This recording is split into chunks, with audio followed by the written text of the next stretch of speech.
Kenapa? Karena kaitannya dengan ini. Jadi kalau dalam pandangan saya itu berarti sekarang itu dunia itu betul-betul istilahnya itu sudah dibaca semuanya oleh AI gitu ya.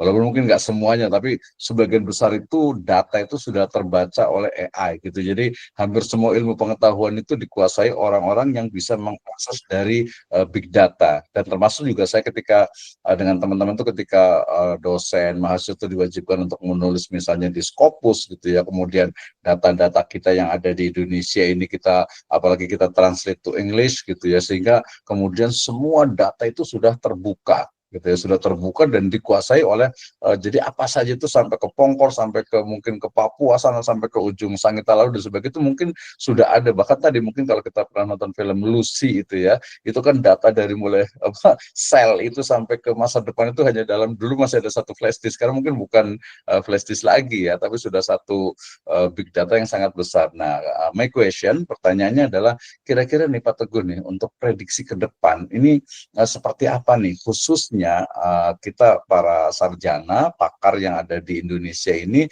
terkait dengan ilmu pengetahuan ini, apakah kita akan tetap mengikuti arah ini AI ini atau mungkin kita perlu juga menjaga ada satu yang misalnya privasi atau data privasi atau mungkin sains atau ilmu pengetahuan yang memang itu menjadi satu apa ya kekhasan atau satu ya rahasia negara lah gitu ya, atau rahasia mungkin ya milik kita gitu, atau mungkin memang ke depan itu menjadi satu ilmu itu sudah bebas semuanya gitu, jadi sudah dikuasai. Jadi kalau kita istilahnya itu kalau secara hankamnya kalau kita udah diserang ya kita langsung habis aja gitu ya. Dari sekarang kalau Indonesia mau diserang itu udah habis gitu. Gimana nih kira-kira prediksi ke depannya nih Pak Iman Teguh nih, silakan.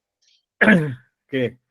Di Telkom sendiri ya, gantian rektor ini, pergantian rektor baru, ya ternyata apa namanya basis keilmuan dia ke AI.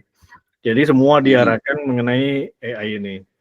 Dan ada yang menarik ya, yang cukup bagus ya, yang saya nilai itu mereka itu membentuk lembaga yang akan mensupport ya kode etik penggunaan AI.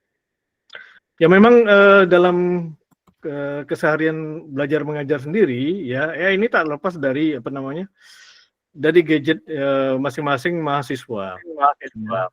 Jika mahasiswa mengakses apa namanya LMS kita yang kita buatkan di website dan diakses lewat gadget mereka, nah kita tak akan bisa menilai kemampuan mereka. Ya, kemampuan mereka tidak bisa kita nilai.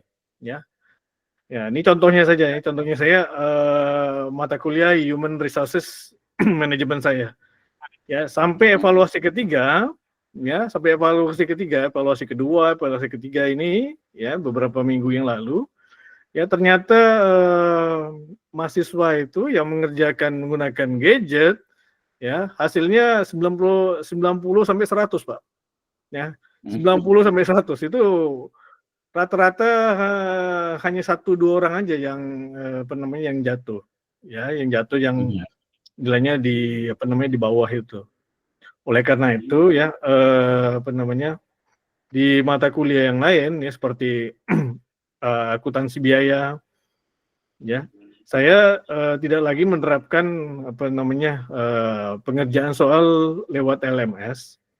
Jadi yang bisa kita lakukan evaluasi ya misalnya kita habis mengajar ya kita langsung mahasiswa kita minta keluar, kita panggil 5 atau 6 orang. Nah, itu langsung tes oral. Nah, tes oral ini ya langsung apa namanya? Melekat nggak yang kita ajarkan tadi? Ya, itu ternyata ya semakin jauh dari papan tulis, ya semakin jauh dari slide kita, itu mahasiswa juga semakin kabur itu Pak rupanya, Pak. Udah saya coba ini dua minggu ini dengan tes oral seperti itu. Jadi yang jadi tindakan preventif kita adalah apa namanya melakukan asesmen dengan cara yang berbeda. Kalau dengan cara yang berbeda itu ternyata mereka masih pegang HP juga ya itu sudahlah ya. Nah itu dari profesi kita seperti itu. Ya, dari yang yang Bapak tanyakan itu juga, ya itu mungkin saja terjadi, Pak. Ya, kalau kita diserang oleh negara lain, ya, oleh Amerika mungkin atau oleh China, ya kita tidak punya pertahanan keamanan lainnya, sementara kita hanya mengandalkan dari AI yang mereka buat, nah itu sudah habis lah kita, Pak. Ini kalau misalnya Cina mau memblokir, ya kita tak bisa mengakses DeepSeek, tak bisa kita akses. Ya, kemudian Queen tak bisa kita akses. Kemudian kalau Amerika pun berbuat demikian, nah kita ChatGPT tak bisa kita akses. Sudah habis kita.